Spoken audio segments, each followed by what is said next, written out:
اللہ الرحمن الرحیم. عزیزان ملت اسلامیہ، السلام علیکم ورحمۃ اللہ وبرکاتہ.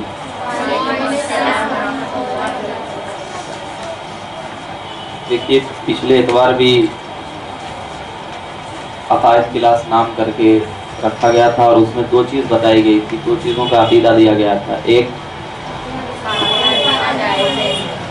فاتحہ دلانا جائز ہے یا نہیں، اور مجھے یقین ہے کہ آپ لوگ اس کو یاد کر لیے ہوں گے اور ذہن میں بٹھائے ہوں گے. انشاءاللہ یہ ہونے کے بعد آپ لوگوں کا ایگزام بھی ہوگا کہ کس کو یاد ہے کس کو نہیں. آپ لوگوں سے پوچھا بھی جائے گا یہاں پر یہ کر کے کہ واقعی کس کو یاد ہے، کھڑا کر کے پوچھا جائے گا، تب تو ہم کو یقین ہوگا کہ ہاں آپ کو یاد ہے یا نہیں. فاتحہ دلانا جائز ہے یا نہیں، اور دوسرا یہ کہ رسول پاک صلی اللہ علیہ وسلم کو غیب کا علم ہے یا نہیں ہے. تو ہم نے ان دونوں کو قرآن و حدیث سے ثابت کیا تھا، حدیث مبارکہ بھی بتائی گئی تھی.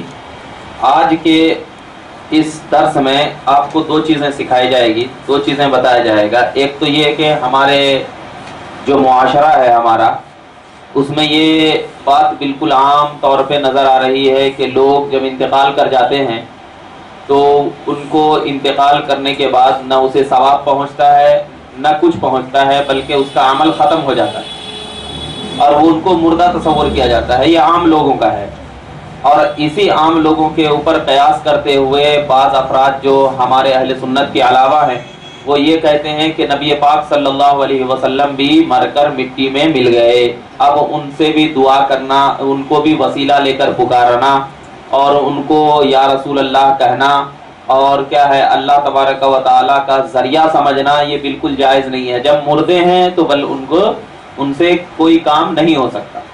یہ نظریہ ہے. تو آج آپ کو یہ بتائے گا کہ نبی پاک صلی اللہ علیہ وسلم کی جو ذات ہے، اللہ تبارک و تعالیٰ نے، سب سے پہلے یہ عقیدہ ذہن میں رکھنا کہ اللہ تبارک و تعالیٰ نے نبی پاک صلی اللہ علیہ وسلم کی ذات کو ایک آن کے لیے، ایک وقت کے لیے، ایک مدت کے لیے موت عطا فرمائی، پھر ان کے بعد ان کو روح ڈال دیا گیا اس میں. تو اللہ کے نبی صلی اللہ علیہ وسلم روح ڈالنے کے بعد کیا ہے، ہمارا فریاد سنا کرتے ہیں اور زندے ہیں، ہمارے سلاموں کا جواب دیتے ہیں. یہ چیز ہمارا عقیدہ ہے اہل سنت کا. کیا عقیدہ ہے کہ نبی پاک صلی اللہ علیہ وسلم زندہ ہیں، اور اس کا ثبوت قرآن اور حدیث میں موجود ہے کہ اللہ کے نبی صلی اللہ علیہ وسلم زندہ ہیں.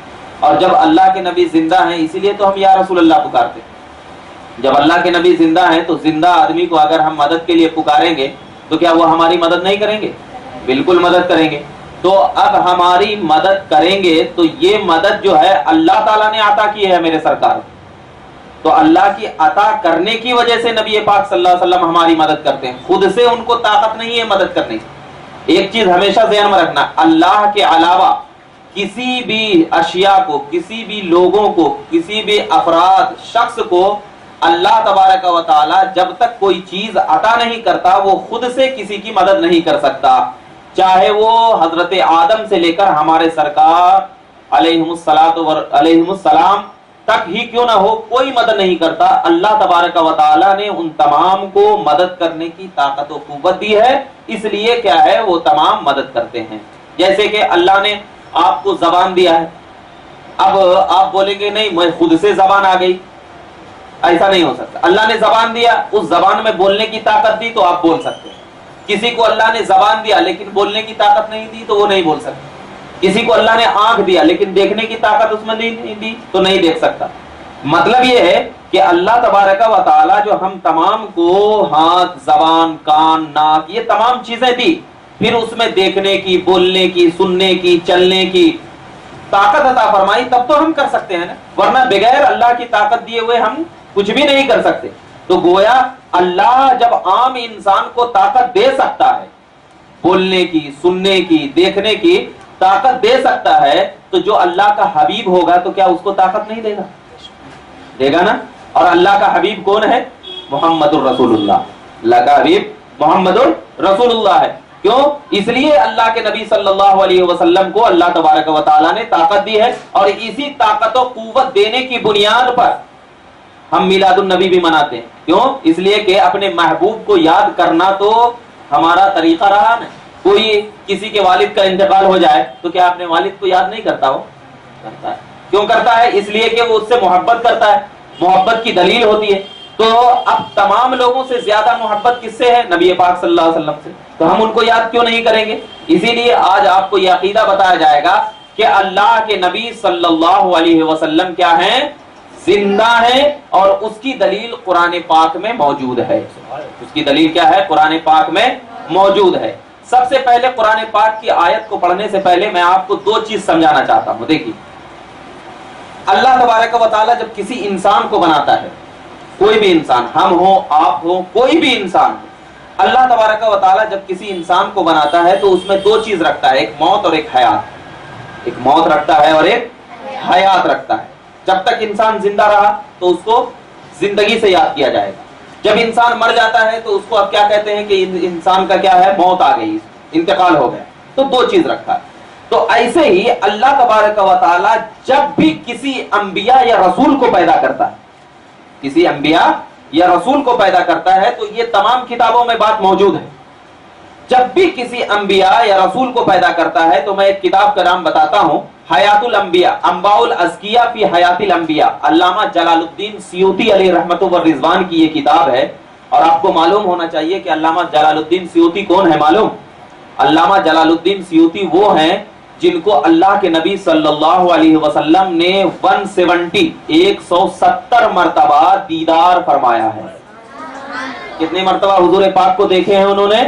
170 مرتبہ. اور اس میں سے 70 مرتبہ اپنی آنکھوں سے ظاہری حالت، جاگنے کی حالت میں دیکھا ہے.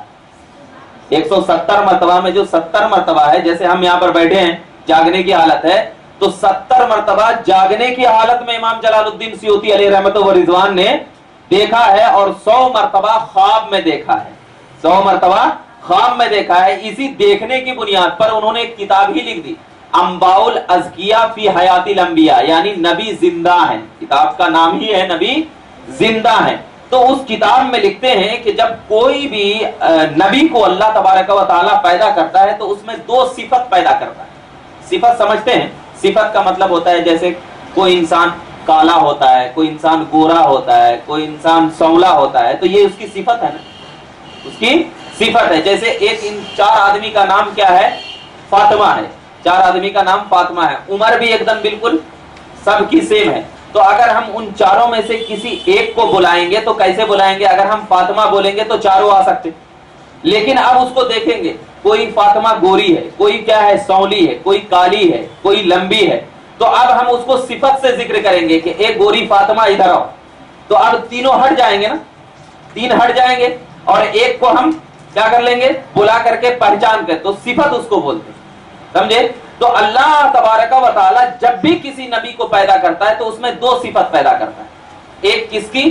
ایک نبوت کی صفت، یعنی نبوت اس میں ڈال دیتا ہے، اور ایک شہادت کی صفت. کس کی صفت؟ ایک نبوت کی صفت پیدا کرتا ہے اور ایک شہادت کی صفت. مطلب یہ ہے کہ جب 2 صفت اس کے اندر موجود رہتی ہے تو ایک نبوت کی جب صفت پیدا کیا، اسی لیے ہم ان کو نبی کہتے ہیں. اسی لیے ہم کیا کہتے ہیں؟ ان کو نبی کہتے ہیں. اور جب شہادت کی صفت اللہ تبارک و تعالیٰ اس نبی میں ڈالتا ہے تو اسی لیے اس کو شہید بھی کہا جاتا ہے. اس کو کیا کہا جاتا ہے؟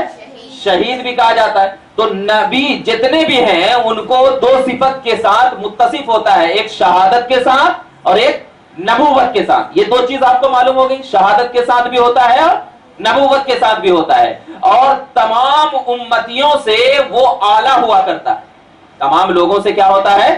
اعلیٰ ہوتا ہے. جیسے کہ آپ کے گھر میں اگر آپ کے والد ہیں اور ان کے 5 اولاد ہیں، 5 بیٹے ہیں، تو ان 5 بیٹوں سے افضل کون ہوگا؟ والد ہوگا. تو ویسے ہی نبی کے جتنے بھی امتی ہیں ان تمام امتیوں سے افضل کون ہوں گے؟ نبی ہوں گے نا، نبی ہوں گے. تو اب ذرا دیکھیے، سب سے پہلے آیت کریمہ میں آپ کو بتاتا چلوں، کیا اللہ تبارک و تعالی سورہ بقرہ میں ارشاد فرماتا ہے کیا؟ وَلَا تَحْسَبَنَّ الَّذِينَ قُتِلُوا فِي سَبِيلِ اللَّهِ أَمْوَاتًا بَلْ أَحْيَاءٌ عِندَ رَبِّهِمْ يُرْزَقُونَ.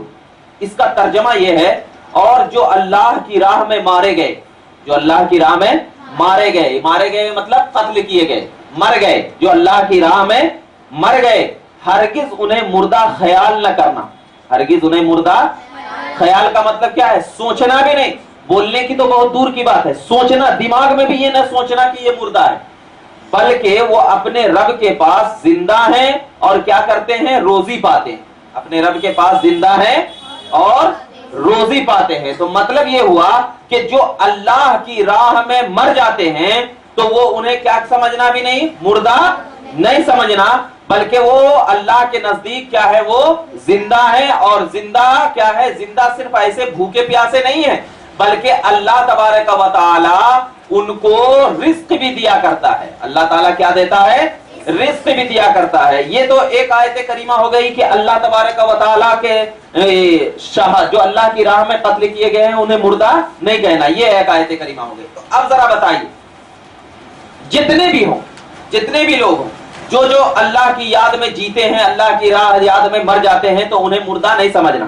اب ذرا بتائیے، دیکھیے ایک حدیث پاک آپ کو بتاتا چلو، اللہ کے نبی صلی اللہ علیہ وسلم، بخاری شریف باب بدوی الوحی کی حدیث پاک ہے، جلد 1۔ اللہ کے نبی صلی اللہ علیہ وسلم جب غار حرا میں اللہ کی عبادت کیا کرتے تھے، اللہ تبارک و تعالیٰ کی عبادت کرتے تھے، تو اس دوران حضرت جبرائیل علیہ السلام آئے اور کہا یہ نبی اللہ پڑھیے، تو اللہ کے نبی نے کہا ما انا بقارئ، اے جبرائیل میں تیرے حکم سے پڑھنے والا نہیں ہوں۔ اس کے بعد حضرت جبرائیل نے کہا اقرا بسم ربک الذی، پڑھیے اللہ کے نام سے، اللہ کے نام سے پڑھیے، تو اللہ تبارک و تعالیٰ کے رسول نے کہا قرأت، میں نے پڑھ لیا، میں نے پڑھ لیا۔ تو اب ذرا دیکھیے، حضرت جبرائیل کے کہنے سے نبی پاک صلی اللہ علیہ وسلم نہیں پڑھے، کیوں نہیں پڑھے؟ اس لیے کہ اگر حضرت جبرائیل کے کہنے سے نبی پاک صلی اللہ علیہ وسلم پڑھ لیتے تو اللہ کے نبی عبادت میں تھے نا، تو لوگ دنیا والے یہ کہتے کہ اللہ کی یاد کو چھوڑ کر نبی پاک جبرائیل سے بات کرنے لگے، یہی کہتے نا دنیا۔ اور نبی جو ہوا کرتا ہے زندہ بھی اللہ کی یاد میں رہتا ہے اور مرتا بھی اللہ کی یاد میں رہتا ہے۔ تو حضرت جبرائیل کے نہ پڑھنے سے نبی پاک نے ایک عقیدہ دیا کہ میری ذات یہ ہے کہ میں ہمیشہ اللہ کی یاد میں رہا، میں ہمیشہ کس میں رہا؟ اللہ کی یاد میں رہا، اور جب میں ہمیشہ اللہ کی یاد میں رہا تو مجھے موت بھی آئے گی تو کس میں آئے گی؟ اللہ کی یاد میں آئے گی۔ تو اب ذرا بتائیے، اللہ تبارک و تعالیٰ کیا کہہ رہا ہے کہ جو اللہ کی راہ میں مارے گئے، جو اللہ کی راہ میں قتل کیے گئے، جن کی موت اللہ کی یاد میں آئی، تو انہیں کیا نہیں کہنا؟ مردہ نہ کہنا۔ تو اب دیکھیے نبی کی زندگی جو ہے وہ ہمیشہ شروع سے لے کر، بچپن سے لے کر کے پورے 63 سال زندگی آپ اٹھا کر کے نبی پاک صلی اللہ علیہ وسلم کی دیکھیے، تو ہمیں یہی معلوم ہوگا کہ اللہ کے نبی بچپن سے لے کر کے 63 سال کی عمر تک ہمیشہ اللہ کی یاد میں ہمیشہ مصروف رہے، اور اللہ نے اس شخص کو یہ کیا ہے؟ مزدہ سنایا، خوشخبری سنائی کہ جو اللہ کی یاد میں رہا کرتا ہے اور جو اللہ کی یاد میں موت آتی ہے تو انہیں مردہ نہیں سمجھنا۔ اسی لیے اس آیت کریمہ سے یہ بات ثابت ہو گئی کہ جو شخص اللہ کی یاد میں رہتا ہے، اللہ کی یاد میں مرتا ہے، اسے مردہ سمجھنے کی ضرورت نہیں ہے۔ بات سمجھ میں آ گئی؟ ہاں، اور دیکھیے آیت کریمہ آگے، یہ تو ایک آیت کریمہ ہے۔ اس کے بعد آیت کریمہ اللہ تبارک و تعالی سورہ بقرہ آیت نمبر 143 ہے، کیا ہے آیت کریمہ؟ وَكَذَلِكَ جَعَلْنَاكُمْ أُمَّةً وَسَطًا لِتَكُونُوا شُهَدَاءَ عَلَى النَّاسِ وَيَكُونَ الرَّسُولُ عَلَيْكُمْ شَهِيدًا وَمَا جَعَلْنَا الْقِبْلَةَ الَّتِي كُنْتَ عَلَيْهَا إِلَّا لِنَعْلَمَ مَن يَتَّبِعُ الرَّسُولَ مِمَّن يَنقَلِبُ عَلَى عَقِبَيْهِ وَإِن كَانَتْ لَكَبِيرَةٌ إِلَّا عَلَى الَّذِينَ هَدَى اللَّهُ وَمَا كَانَ اللَّهُ لِيُضِيعَ إِيمَانَكُمْ إِنَّ اللَّهَ بِالنَّاسِ لَرَءُوفٌ رَحِيمٌ۔ اللہ تعالیٰ اس میں ترجمہ یہ فرما رہا، اور بات یوں ہی ہے کہ ہم نے تمہیں کیا سب امتوں میں افضل، ہم نے تمہیں سب امتوں میں کیا کیا؟ افضل کیا۔ یہ کس کے لیے فرما رہا ہے اللہ تبارک و تعالیٰ؟ ہم لوگوں کے لیے، یعنی ہم جو ہیں امتی ہیں نا نبی کے، تو ہم کیا ہیں؟ تمام امتوں میں کیا ہے؟ افضل ہیں۔ کیوں افضل ہیں؟ تمام امتوں میں تم لوگوں پر گواہ ہوگے، تم لوگوں پر کیا ہوگے؟ گواہ، اور یہ رسول تمہارے نگہبان اور گواہ، یہ رسول تمہارے نگہبان اور گواہ ہیں۔ اور اے محبوب تم پہلے جس قبلے پر تھے ہم نے وہ اسی لیے مقرر کیا تھا کہ دیکھیں کون رسول کی پیروی کرتا ہے، کون رسول کی کیا کرتا ہے؟ پیروی کرتا ہے۔ تو اس آیت کریمہ میں ایک چیز اللہ نے بتایا ہے، کیا بتایا ہے؟ دیکھیے پہلی سطر، وَيَكُونُ الرَّسُولُ عَلَيْكُمْ شَهِيدًا، اور یہ رسول تم پر کیا ہوں گے؟ گواہ ہوں گے۔ یہ رسول تم پر کیا ہوں گے؟ گواہ ہوں گے۔ اب آپ کو میں بتاتا ہوں، یہاں پر میں بیٹھا، یہاں پر کیا ہے میں بیٹھا، اب میں آپ کو معلوم ہے کہ میں یہاں سنتوش نگر توحید سینٹر سے آیا ہوں، یہ آپ کو معلوم ہے، میں آپ کو یہاں پر یہ خبر بتاؤں کہ ارے ابھی 2 منٹ پہلے چار مینار میں ایک کچھ جھگڑا ہو گیا یا لڑائی ہو گیا، تو آپ میری بات نہیں مانیں گے، کیوں؟ اس لیے کہ میں دیکھ کر نہیں آیا، میں دیکھ کر نہیں آیا۔ گواہی کس کی قابل قبول ہوتی ہے؟ جو اپنی آنکھوں سے کیا کرے؟ دیکھ کر کے آئے۔ اگر میں چار مینار کو دیکھ کر کے آتا اور آ کر کے میں یہ بات بولتا کہ وہاں پر جھگڑا ہوا ہے، ذرا بچ کر کے رہے، تو آپ میری بات کو کیا ہے بغیر کوئی سوچے سمجھے مان لیتے، کیوں؟ اس لیے کہ میں نے اپنی آنکھوں سے دیکھا ہے، میں نے اپنی آنکھوں سے دیکھا ہے۔ تو اب ذرا بتائیے، جب میں نے اپنی آنکھوں سے دیکھا ہے، میں نے اپنی آنکھوں سے وہ چیز دیکھی ہے، تو اب آپ اللہ تبارک و تعالی نے فرمایا وَيَكُونَ الرَّسُولُ عَلَيْكُمْ شَهِيدًا، اے محبوب یہ جو امت ہے نا، جتنی امت، آپ ان امت کے تمام لوگوں کی کل قیامت کے دن کیا دیں گے؟ گواہی دیں گے۔ کل قیامت کے دن کیا دیں گے؟ گواہی دیں گے۔ اور یہ گواہی کس کے سامنے رسول دیں گے؟ اللہ کے سامنے دیں گے۔ اور اللہ بھی کیا کہہ رہا ہے رسول کو کہ آپ گواہ ہوں گے، اور گواہ سچا کب ہوتا ہے؟ جب اپنی آنکھوں سے دیکھتا ہے، تبھی تو سچا ہوتا ہے نا، ورنہ کیا ہے؟ اب ذرا یہ بتائیے کہ رسول اللہ کے سامنے جھوٹ بولیں گے جب نہیں دیکھیں گے تو؟ نہیں بول سکتے نا۔ تو اس کا مطلب یہ ہے کہ رسول جب اللہ کے سامنے ہم تمام کے اعمال کی، ہم تمام کے زندگی کی، ہم تمام کے نمازوں کی، بچپن سے لے کر کے جوانی کی، جوانی سے لے کر کے بڑھاپے کی، یہ تمام چیزوں کی نظر میرے سرکار رکھ رہے ہیں، تو رکھ رہے ہیں، اور یہ گواہی اللہ کے سامنے پیش کی جائے گی۔ اور جب یہ گواہی اللہ کے سامنے دی جائے گی تو اب کوئی بھی رسول یہ گواہی تو نہیں دے گا جب تک کہ وہ دیکھے گا نہیں اپنی آنکھوں سے، جب تک کہ وہ دیکھے گا نہیں۔ تو اس آیت کریمہ سے یہ بات ثابت ہو گئی کہ اللہ کے نبی صلی اللہ علیہ وسلم جب قیامت میں تمام امتیوں کے اعمال کی خدا کی بارگاہ میں گواہی دیں گے تو یہ اعمال کو دیکھ رہے ہیں میرے سرکار، اور جب دیکھ رہے ہیں تو ذرا آپ خود عقل لگائیے کہ جو شخص آنکھوں سے دیکھتا ہو کیا بھلا وہ مردہ ہو سکتا ہے؟ نہیں ہو سکتا نا۔ ارے مردہ ہونے کے لیے تو آنکھوں کا ختم ہو جانا ضروری ہے، روشنی کا ختم ہو جانا، دل کا ختم ہو جانا، جسم کا ختم ہو جانا، یہ تمام چیزوں کا ختم ہو جانا۔ اور اللہ کہہ رہا ہے محبوب آپ دیکھ رہے ہیں، آپ گواہی دیں گے، تو اب جب گواہی دیں گے تو قیامت تک، آج ہماری نہیں، قیامت تک آنے والی امتی جب تک آتی رہے گی نبی پاک اس کو دیکھتے رہیں گے، اور جب نبی پاک اسے دیکھتے رہیں گی تو یہی دیکھنا تو نبی کے زندگی کے ہونے کی سوال، یہی دیکھنا تو نبی کے زندگی کی ہے نا۔ اب اگر ذرا بتائیے آپ سو گئے اور سونے کے بعد آپ ذرا بتا رہے ہو کہ میں دیکھ رہا ہوں، تو کوئی یقین کرے گا؟ نہیں کرے گا نا۔ کیوں؟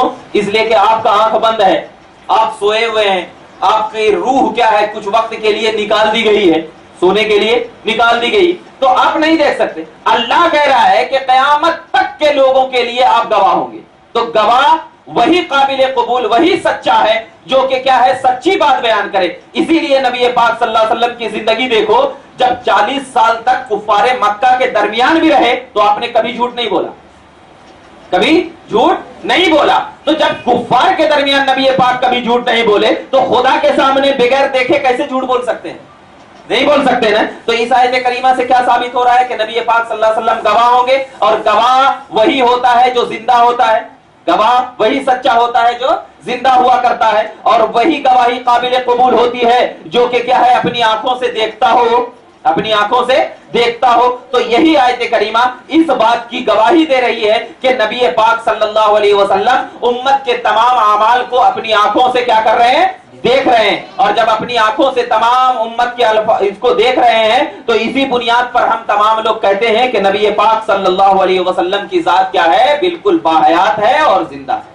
یہ تو دو آیت کریمہ قرآن مقدس کی اس بات کی طرف گواہی دے رہی ہے کہ نبی پاک صلی اللہ علیہ وسلم کیا ہے؟ زندہ ہے۔ ایک چیز ہوا۔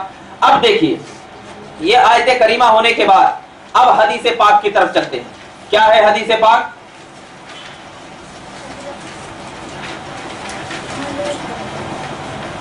سنن ابو داؤد شریف کی حدیث پاک ہے۔ کیا ہے؟ اور حدیث نمبر 1031 ہے، 1031 ہے۔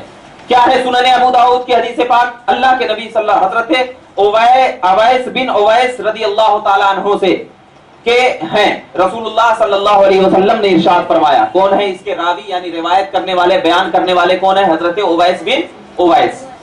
کیا فرماتے ہیں کہ نبی پاک صلی اللہ علیہ وسلم نے ارشاد فرمایا کہ جب کوئی بندہ مومن مجھ پر کیا کرتا ہے؟ درود پڑھتا ہے. مجھ پر کیا کرتا ہے؟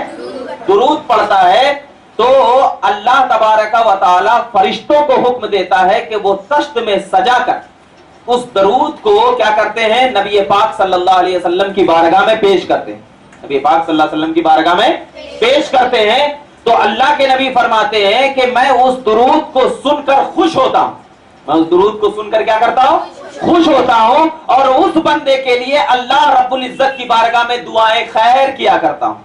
دعائیں خیر کیا کرتا ہوں. تو اب ذرا بتائیے, جو شخص مردہ ہوگا تو وہ خوش کیسے ہو سکتا ہے؟ وہ خوش کیسے ہو سکتا ہے؟ خوشی تو اسی شخص کو ملے گی نا جو زندہ ہو.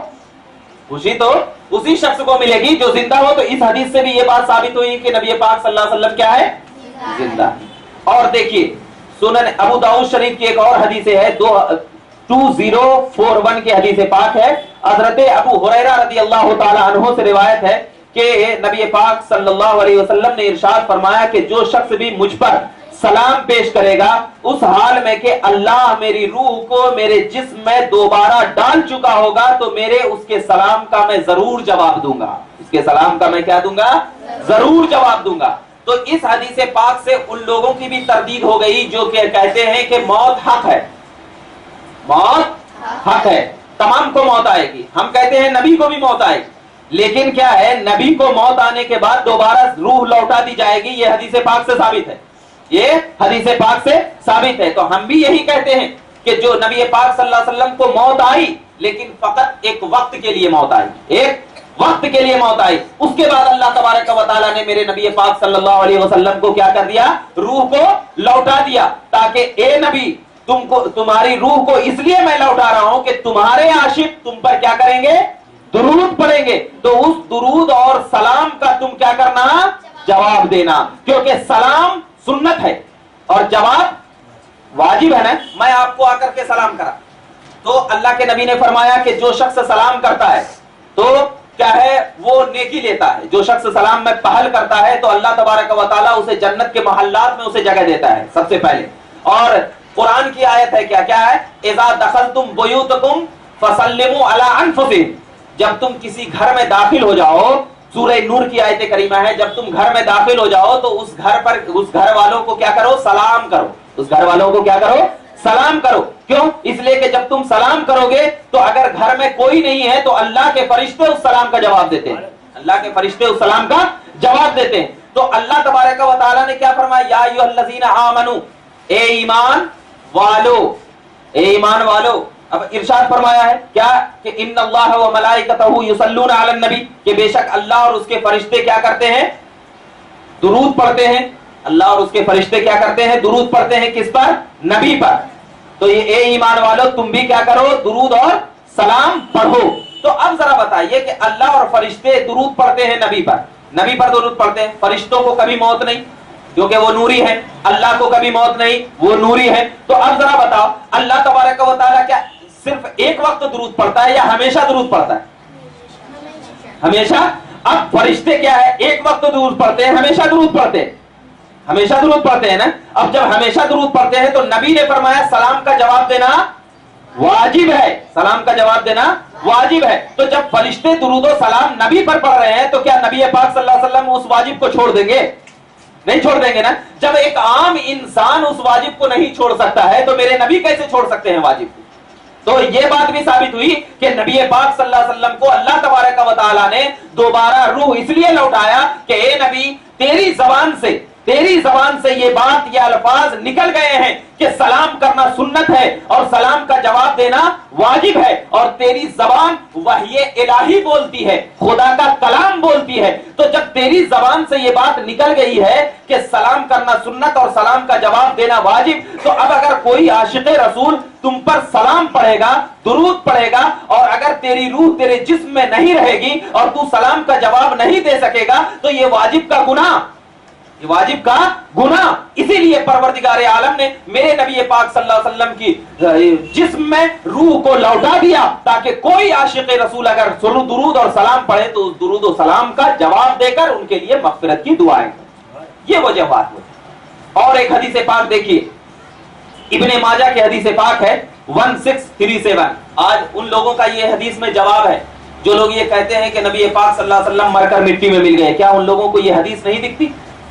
دیکھیے, حضرت ابو داؤد سے روایت ہے کیا کہ نبی کریم صلی اللہ علیہ وسلم نے ارشاد فرمایا کہ اللہ کے ہر نبی اپنی قبروں میں زندہ ہیں اور انہیں رزق دیا جاتا ہے. اللہ کے ہر نبی اپنی قبر میں زندہ ہیں اور انہیں کیا دیا جاتا ہے؟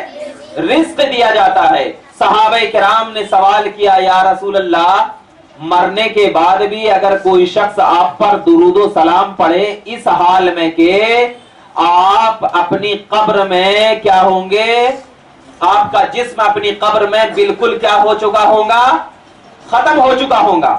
صحابہ کرام نے سوال کیا رسول پاک سے, تو اللہ کے نبی صلی اللہ علیہ وسلم نے ارشاد فرمایا, کیا تمہیں نہیں معلوم کہ اللہ تبارک و تعالی نے زمین پر حرام فرما دیا ہے کہ نبیوں کے جسم کو کھائے, نبیوں کے جسم کو کیا کرے, کھائے. یہ ابن ماجہ کی حدیث پاک ہے, نبیوں کے جسم کو کھائے. تو جب زمین پر یہ چیز اللہ نے حرام کر دیا ہے کہ نبی کے جسم کو نہیں کھا سکتی, نبی کے جسم کو ٹچ نہیں کر سکتی, تو اب ذرا بتائیے کہ جب نبی کے جسم کو وہ ٹچ نہیں کر سکتی اور اللہ روح کو لوٹا دیا ہے, تو اب ذرا اللہ کے نبی صلی اللہ علیہ وسلم کے زندہ ہونے میں کیا اعتراض ہے, زندہ ہونے میں کیا اعتراض ہے. اسی لیے میں ایک اور حدیث پاک بیان کرتا چلوں کہ نبی پاک صلی اللہ علیہ وسلم, مشکاۃ شریف کی حدیث پاک ہے باب المعراج کی, کہ جب نبی پاک صلی اللہ علیہ وسلم معراج کی رات تشریف لے گئے تو بیت المقدس سے پہلے حضرت موسیٰ علیہ السلام کی قبر پاس جا کر کے ٹھہرے. حضرت جبرائیل سے پوچھا, اے جبرائیل جانتے ہو یہ کیا ہے, جانتے ہو یہ کیا ہے؟ سوال کیا نبی نے. بعض لوگ اس کو کیا کہتے ہیں کہ جبرائیل سے پوچھا نبی کو نہیں معلوم تھا, جبرائیل سے پوچھا نبی کو نہیں معلوم تھا. تو میں کہتا ہوں میں ایسا نہیں, جبرائیل کو آزمانے کے لیے پوچھا, اے جبرائیل جانتے ہو یہ کیا ہے؟ جبرائیل نے کہا, ہاں یا رسول اللہ, یہ حضرت موسیٰ کی قبر ہے, یہ حضرت موسیٰ کی قبر ہے. تو نبی پاک صلی اللہ علیہ وسلم نے اپنی ظاہری آنکھوں سے دیکھا کہ حضرت موسیٰ اپنی قبر میں نماز پڑھ رہے ہیں, اپنی قبر میں کیا کر رہے ہیں, نماز پڑھ رہے ہیں. تو جب حضرت موسیٰ اپنی قبر میں نماز پڑھ سکتے ہیں اور اس موسیٰ کو میرے نبی پاک صلی اللہ علیہ وسلم کے صدقے طفیل میں نبوت اور رسالت ملی ہے, نبوت اور رسالت ملی ہے, تو جب خادم مقتدی اپنی قبر میں نماز پڑھ سکتا ہے تو نبیوں کا امام اپنی قبر میں زندہ کیوں نہیں رہ سکتا, زندہ کیوں نہیں رہ سکتا؟ اسی وجہ سے اللہ تبارک و تعالی نے اور آگے بتایا کہ جب بیت المقدس ہے, مسجد اقصی ہے, نبی تمام انبیاء کی روح جمع ہوئی, نبی پاک صلی اللہ علیہ وسلم آگے امامت کی. تو جو زندہ رہے گا وہی تو امامت کرے گا نا, مردہ امامت کر سکتا ہے؟ نہیں کر سکتا.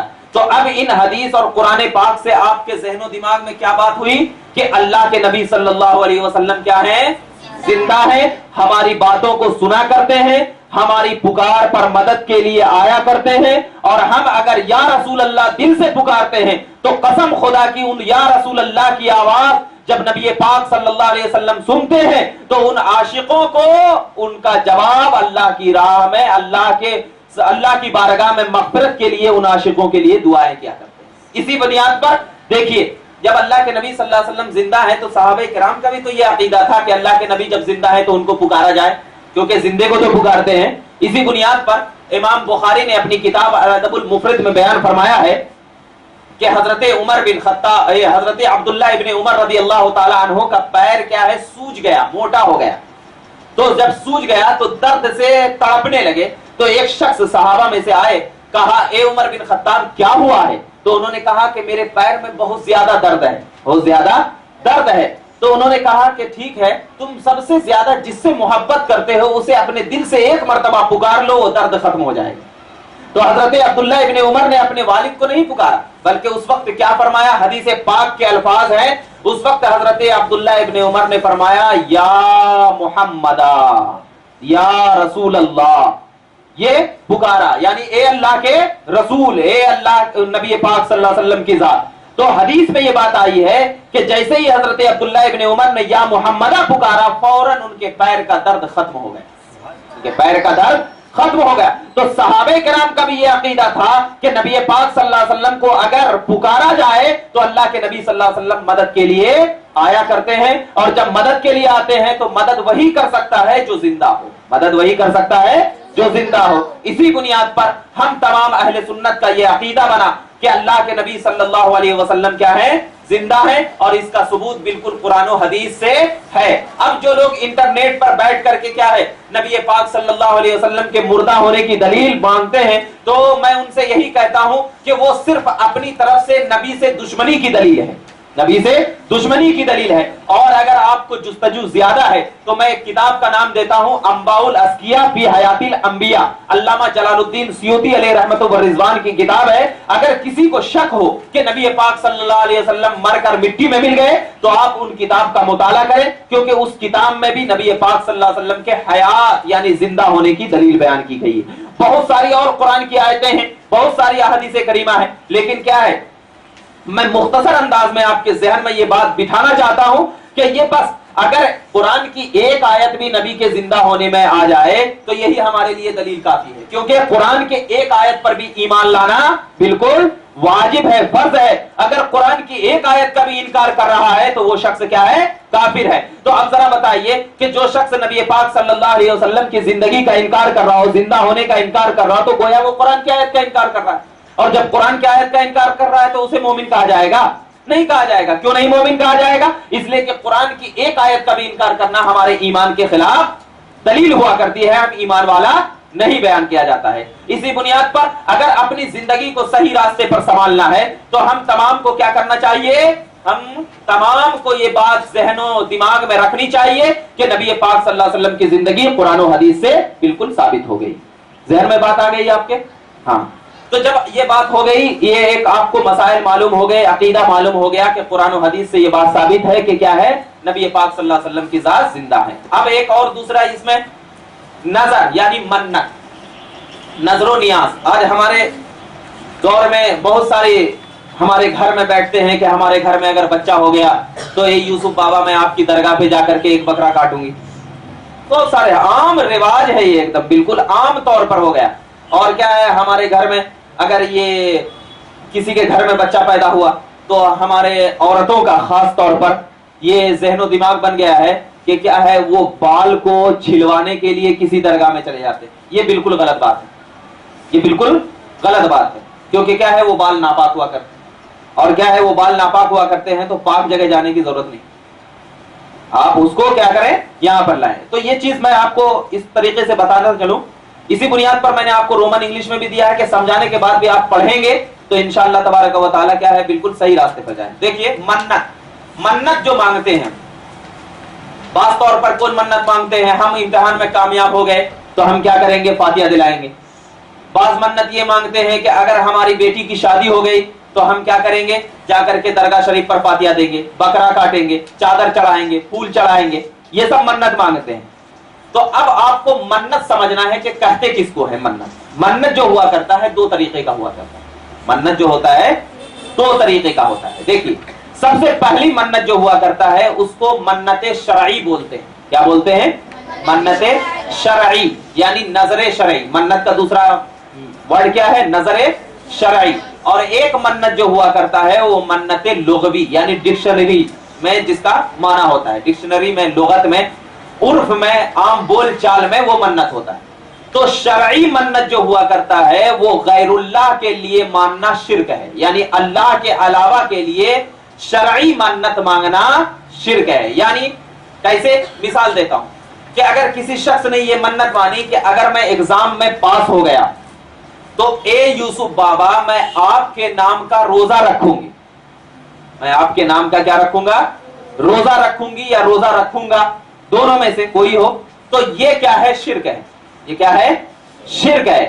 یا اگر کسی نے کہا کہ میں آپ کے نام کا کیا کروں گا؟ یہ نماز پڑھوں گا، یا آپ کے نام کا کیا ہے فلاں، یعنی جو چیز اللہ کے لیے خاص ہو وہ غیر اللہ کے لیے کرنا، یہ کیا ہے؟ شرک ہے۔ یہ کیا ہے؟ شرک ہے۔ کیوں؟ اس لیے کہ اب ذرا دیکھیے اور ایک منت جو ہوا کرتا ہے، وہ منت جو ہوا کرتا ہے وہ عرفی ہوا کرتا ہے، یعنی لغوی ہوا کرتا ہے. اس کا معنی جو ہوا کرتا ہے منت یعنی نذرانہ. نظر کا مطلب ہوتا ہے نذرانہ. تو اب ذرا بتائیے، جیسے کہ مثال کے طور پر آپ کو کوئی مولوی صاحب پڑھا رہے ہیں، آپ کا قرآن ختم ہو گیا. آپ نے گھر میں آپ کے والد والدہ بیٹھ کر کے یہ بولے کہ اگر مولوی صاحب میری بیٹی کو قرآن ختم کر دیے تو میں کیا کروں گا، مولوی صاحب کو ایک کپڑا بناؤں گا. کیا کروں گا؟ کپڑا بناؤں گا. تو آپ کا کیا ہے، آپ نے ایک دل میں تہیہ کر لیا نا، منت مانگ لیا نا، نظر مان لیا نا. تو یہ نظر اصل میں نظر نہیں ہے بلکہ نذرانہ ہے. اگر مولوی صاحب کو آپ کپڑا بنائے تو آپ کو ثواب ملتا، اور اگر نہیں بنائے تو کوئی عذاب نہیں ملتا. تو یہی چیز ہے منت. یہی چیز ہے کیا؟ منت میں اگر کسی شخص نے اللہ کے علاوہ کے لیے کسی کے لیے منت مانگی تو وہ اپنے دل میں یہ خیال نہیں رکھتا کہ یوسف بابا خدا ہے. کوئی رکھتا ہے خیال؟ یا غوث پاک خدا ہے؟ کوئی رکھتا ہے؟ نہیں رکھتا. تو جس طرح آپ نے اپنے دل میں یہ تہیہ کر لیا، یہ بات منوا لیا کہ اگر میرا کام ہو جائے گا تو میں کیا کروں گا، ایک بکرا اللہ کے نام پہ ذبح کروں گا، بسم اللہ اللہ اکبر کہہ کر کے کیا کروں گا، ذبح کروں گا. لیکن اس کا ثواب کس کو پہنچاؤں گا؟ میں یوسف بابا کو پہنچاؤں گا. اس کا ثواب یوسف بابا کو پہنچاؤں گا. تو یہ منت پورا کرنا ہمارے اوپر نہ واجب ہے نہ فرض ہے بلکہ مستحب ہے. اگر کوئی شخص ایسی منت مانگ کر کے اگر پورا نہیں کر سکا تو اس کے اوپر کوئی عذاب اور گناہ نہیں ہوگا. کوئی عذاب اور گناہ نہیں ہوگا. لیکن اگر کسی شخص نے ایسی منت مانی کہ اگر اے اللہ اگر میرا فلاں کام ہو گیا تو میں 1 مہینے کا روزہ رکھوں گا، یا کیا کروں گا، میں 100 رکعت نماز پڑھوں گا، یا خانہ کعبہ کا حج کروں گا، یا فلاں زکات دوں گا، یا کیا ہے میں قرآن مجید کی تلاوت کروں گا، یا کیا ہے میں نفل نماز پڑھوں گا، یہ اس طریقے کی اگر منت مانگی تو یہ منت پورا کرنا آپ کے اوپر فرض اور واجب ہے. آپ کے اوپر کیا ہے، فرض اور واجب ہے. اور اگر کوئی اللہ کے علاوہ کسی غیر اللہ کے لیے ہم نے منت مانگ لیا تو یہ منت پورا کرنا ہمارے اوپر واجب اور فرض نہیں ہے بلکہ یہ مستحب ہے. بلکہ کیا ہے، یہ اسی بنیاد پر جب حضرت مریم رضی اللہ تعالی عنہ، سورہ مریم کی آیت کریمہ ہے، ان کے گھر جب بچہ پیدا ہوا حضرت عیسیٰ علیہ السلام پیدا ہوئے. اس کے بعد جب 3 دن کے بچے ہوئے تو اللہ تبارک و تعالی نے حضرت مریم نے جب جبرائیل علیہ السلام آئے اور آنے کے بعد کہا کہ انی احب لکی لغلاما زکیہ، کہ میں تجھے ایک خوبصورت بچہ دوں گا، پاک بچہ دوں گا. تو حضرت مریم نے کہا تھا کہ مجھے کسی آدمی نے چھوا بھی نہیں، بچہ کیسا ہوگا؟ تو اللہ کے وہ فرشتے نے کہا کہ اللہ کی یہ شان ہے کہ وہ کسی سے بھی بچہ پیدا ہو جائے. تو حضرت مریم نے کہا تھا کہ جب میرے گھر بچہ پیدا ہو جائے گا تو لوگ مجھ سے پوچھیں گے کہ میں کیا جواب دوں گی. تو حضرت جبرائیل نے کہا کہ ایک دن تم خاموش رہنا. کیا کرنا؟ خاموش رہنا. تو حضرت مریم نے کہا کہ انی نذرت للرحمن صوما، میں نے آج اللہ کے لیے روزہ رکھنے کا کیا معنی ہے، چپ رہنے کا. میں اپنے منت مانگی ہے کہ میں کیا رہوں، چپ رہوں، خاموش رہوں اور روزہ رکھوں. تو یہ منت کس کے لیے حضرت مریم نے مانا تھا؟ اللہ کے لیے. تو یہ منت اگر پورا نہ کرے تو یہ منت پورا نہ کرنے کی بنیاد پر ہمیں کیا ہو جائے گا، گناہ ہوگا. یہ پورا کرنے پر کیا ہوگا، گناہ ہوگا. لیکن اگر کسی غیر اللہ کے لیے منت مانگ رہے ہیں تو یہ منت پورا کرنا ہمارے لیے کیا ہے، واجب اور فرض نہیں ہے. جیسے دیکھیے حضرت ام سلمہ رضی اللہ تعالیٰ عنہا ہے، انہوں نے ایک منت مانی تھی کہ اگر نبی پاک صلی اللہ علیہ وسلم کسی جنگ سے واپس آ گئے تو میں نبی پاک صلی اللہ علیہ وسلم کے سامنے دف بجاؤں گی. دف کا مطلب سمجھتے ہیں؟ دف کا مطلب ہوتا ہے یعنی ایک طرف ڈھول سمجھتے ہیں کہ ایسا ڈھول کہ ایک طرف بالکل خالی ہو اور ایک طرف بالکل چمڑا لگا ہوا اور اس میں کوئی کیا ہے، چمکی جھنجھنا یہ سب نہ ہو بلکہ ایک دم بالکل صاف ہو، وہ دف کہتے ہیں. اور وہ بجانا کیا ہے، جائز ہے. وہ بجانا جائز ہے. تو انہوں نے منت مانگی تھی کہ اگر نبی لوٹ کر آئے تو میں کیا کروں گا، میں کیا کروں گی، دف بجاؤں گی. تو اب ذرا بتائیے جب نبی پاک صلی اللہ علیہ وسلم لوٹ کر آئے تو انہوں نے دف بجائی. تو مطلب یہ نہیں ہے کہ میں نبی کے نام پر دف بجاؤں گے، ایسا نہیں، بلکہ کیا ہے میں اپنے خوشی کا اظہار کروں گی تب بجا کر نبی کے سامنے نذرانہ پیش کروں گی. تو ایسے ہی چاہے غوث پاک ہو یا خواجہ غریب نواز ہو یا ان سے پہلے کے جتنے بھی بزرگان دین ہو, آج کے یوسف بابا ہو, شریف بابا ہو یا پہاڑی شریف بابا شرف الدین ہو, یہ تمام جو اولیاء کرام ہے, اور ہم تمام گھر میں جو ہماری عورتیں منتیں مانگتی ہیں, یہ جو گھر میں منتیں مانگتی ہیں, تو یہ منت دراصل کیا ہے؟ لغوی منت ہے, عرفی منت ہے, شرعی منت نہیں ہے. اگر یہ منت آپ مانگ رہے ہیں تو یہ منت کا پورا کرنا کیا ہے؟ واجب اور فرض نہیں ہے. اگر کوئی شخص یہ ذہن و دماغ میں یہ بات لگا لے کہ یہ منت کا پورا کرنا ہمارے اوپر واجب ہے, فرض ہے, تو وہ شخص مشرک ہے اور کافر.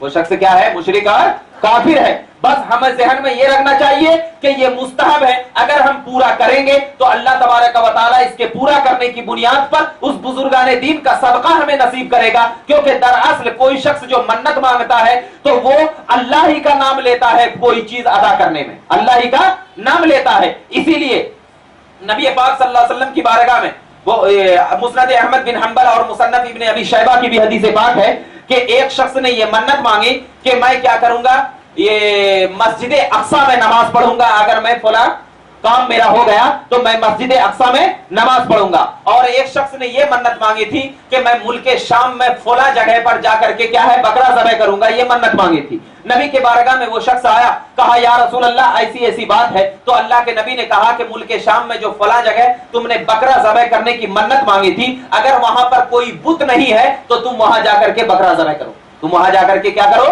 بکرا ذبح کرو. اور ایک شخص نے یہ منت مانگی تھی کہ میں مسجد اقصی میں نماز پڑھوں گا, تو اللہ کے نبی نے کہا کہ اگر تم وہاں تک پہنچ سکتے ہو تو ٹھیک ہے, ورنہ تم مسجد حرام میں بھی اگر نماز پڑھ لو گے تو کوئی حرج کی بات نہیں ہے, تمہاری منت پوری ہو جائے گی. تو ان حدیث پاک سے یہ بات ثابت ہو گئی کہ منت جو ہوا کرتا ہے یہ غیر اللہ کے لیے جو ہے یہ مستحب ہے اور کوئی شرعی منت نہیں ہے. شرعی منت صرف اللہ کے لیے جائز ہے اور غیر اللہ کے لیے جائز نہیں ہے. اسی لیے میرا آپ کے ساتھ یہ نظریہ ہے کہ آپ لوگ جو منت مانیں, آپ لوگ جو کیا کریں منت مانیں, تو گویا کہ آپ منت اس طریقے سے مانیں کہ اے اللہ اگر میرا فلاں کام ہو گیا تو میں کلام مقدس کی تلاوت کروں گی, یا اگر میرا فلاں کام ہو گیا تو میں 10 رکعت 20 رکعت جتنی بھی آپ کی استطاعت ہے میں نماز پڑھوں گی, یا کیا ہے آپ میرا کام ہو گیا تو میں خانہ کعبہ کا حج کروں گی یا زکات دوں گی یا کوئی اور چیز کروں گی.